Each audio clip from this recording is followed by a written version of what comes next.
بهت تبریک میگم. از امشب شما به عنوان نگهبان شب فروشگاه کوثر استخدام شدید. یه سوپرمارکت بین راهی کوچیک تو کیلومتر 17 جاده چالوس. وظیفت ساده است، چون اینجا شبها هیچ ماشینی رد نمیشه، فقط تو یا چراغ کم نور فروشگاه. ولی قبل از شروع باید چند تا قانون رو رعایت کنی. قانون اول، اگه ساعت 2 شب دیدی چند وسیله تو فروشگاه خودش داره حرکت میکنه تو راه رو، بهش نزدیک نشو. قفسه روبروت رو نگاه کن تا وقتی که خودش برگرده سر جاش.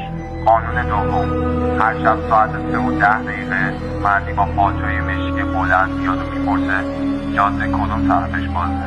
جواب نده، زیر میز یه قیچی هست، اونو بهش بده تا بره.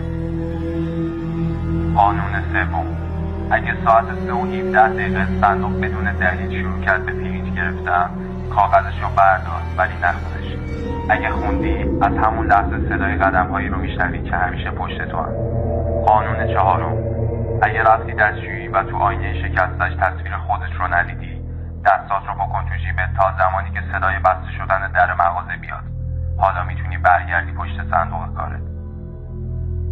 قانون پنجم، اگه داشتی تو راه میرفتی، یکی از پشت صدات کرد پشتید، به هیچ عنوان برنگرد، چون ممکنه این آخرین باری باشه که برمیگردی.